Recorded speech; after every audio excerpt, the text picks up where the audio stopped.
किसी ने सच ही कहा है, जैसा खाओगे अन्न वैसा होगा मन। राधे राधे मित्रों, एनकरेजिंग वैलेंसिया में आपका स्वागत है। अन्न का मनुष्य के मन पर बहुत ही गहरा प्रभाव पड़ता है। किस प्रकार के अन्न खाने से मन और मस्तिष्क पर किस तरह का प्रभाव पड़ता है, आज हम उसी के बारे में बताने वाले हैं। अन्न 3 प्रकार के होते हैं, सतोगुनी, तमोगुनी और रजोगुनी। रजोगुनी भोजन करने से मनुष्य का मन बहुत चंचल रहता है और दृष्टि तथा वृत्ति अपवित्र बनी रहती है।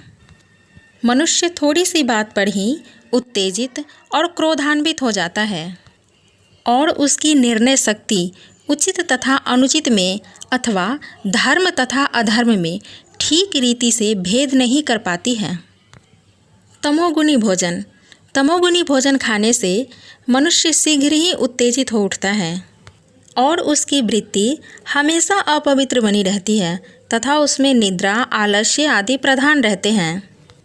सतोगुनी, जिस मनुष्य का आहार सतोगुनी न हो वह न तो काम क्रोध आदि विकारों पर पूर्ण विजय पा सकता है और न ही योग में उच्च स्थिति को ही प्राप्त कर सकता है।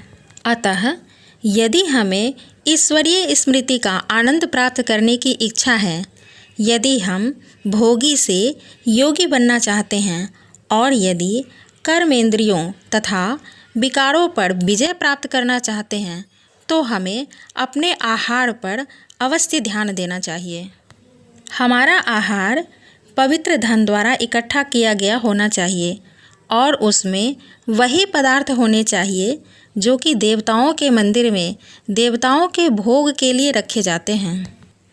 परंतु इस बात पर विशेष ध्यान देना चाहिए कि हमें किसी कामी व क्रोधी मनुष्य द्वारा पकाया गया भोजन सेवन नहीं करना चाहिए, क्योंकि जैसे अन्न का प्रभाव मन पर पड़ता है वैसे ही मन का भी प्रभाव अन्न पर पड़ता है।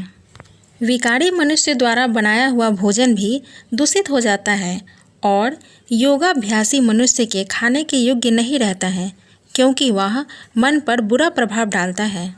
अतः हमें चाहिए कि जो व्यक्ति ब्रह्मचर्य का पालन करता है और परमपिता परमात्मा की स्मृति का अभ्यास करता है, उसके ही हाथों से बना हुआ भोजन प्राप्त करें, ताकि वह हमारे आध्यात्मिक पुरुषार्थ में सहायक हो।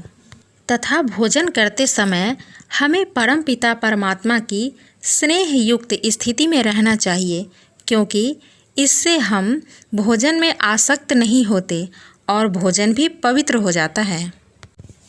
दोस्तों, ये तो थी भोजन से जुड़ी जानकारियाँ। हमें किस प्रकार का संग करना चाहिए और किस प्रकार का नहीं, जानने के लिए और हमारे चैनल के साथ बने रहने के लिए चैनल को लाइक, सब्सक्राइब और शेयर अवश्य करें। हमारे साथ बने रहने के लिए आपका धन्यवाद। जय श्री कृष्णा।